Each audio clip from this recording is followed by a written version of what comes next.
have reached the voicemail of Jonathan Smith at DWF Law. I'm sorry I'm unable to take your call at the moment. If you'd like to leave your name and number, I will of course get back in touch with you as soon as I am able. Thank you. Please leave your message after the tone. To re-record your message, key hash at any time. Yes, hello, Mr. Smith. It's Mr. Hussain here, once again leaving yourself another message like a broken record. Today is message number 142.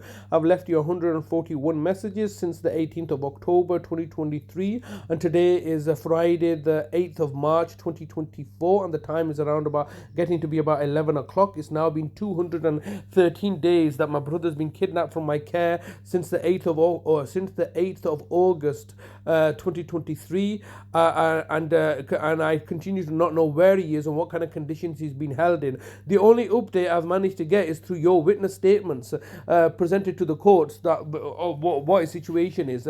You have clearly, as a housing association, been colluding and conspiring with the local authority to achieve this objective in order to have my brother kidnapped like this. My brother is a vulnerable person, as you know, with clear mental health problems, and that all these laws are designed to protect and safeguard people like my brother, which you are clearly bending and manipulating and abusing in order to achieve your objectives. This is a care home that I've been running, and the local authority are fully aware of this, that it's a £350 million care home that I charge £1 million a week for the care that I provide family members. Now, I know those numbers may seem ludicrous to yourself, but I tell you what's even more ludicrous is that not one or two judges, but numerous judges are prostituting out their services to the local authority to achieve their objectives. And no more is that clear and evident that in this case, where you can quite clearly see that Judge Wilcox has had her services privately commissioned out, just as I have been screaming out from day one, and just as you have been screaming out that your client, Manningham Housing Association,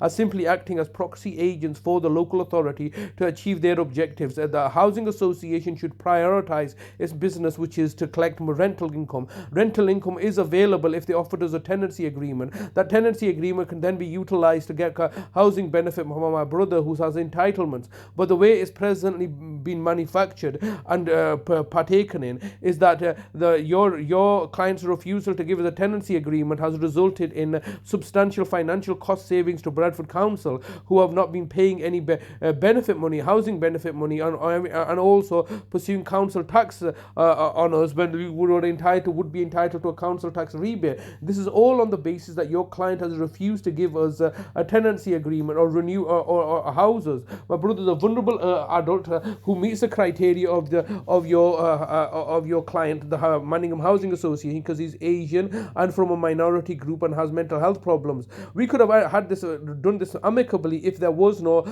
undue influence and interference by Bradford Council. It is because of Bradford Council's interference that your client has been compromised in such a manner, and is now going to result in the fatality of my brother. My brother's going to die in the care. I'm surprised he's not already dead, but they will end up torturing him to death, as they are presently doing, because I'm the greatest stakeholder in my brother's affair. Now, you have been given orders. I'm looking to appeal the orders, and no doubt you need to respond soon as possible. Obviously, I'm facing an eviction, and if should I be evicted, then you should know that your client is liable for all my costs, including the theft that's taken place in the tunes of millions of pounds that have been stolen from the property. I mean, this is all just by your refusal to engage with me and be open and transparent with me as a member of the public, and your refusal to answer any of my calls. It clearly indicates your own collusion and malevolence in this matter. Why don't you be open and transparent with me rather than running to the courts, who are rubber stamping orders to our detriment? I urge you, Mr. Smith,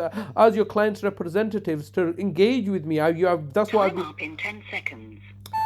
That's what I've been saying from day one. As a solicitor, you have representative engage with me, but you're not doing so because you know you're covering up your own failures and frauds and deceptions and corruptions at the behest of the local authority. This is Your message has reached maximum length.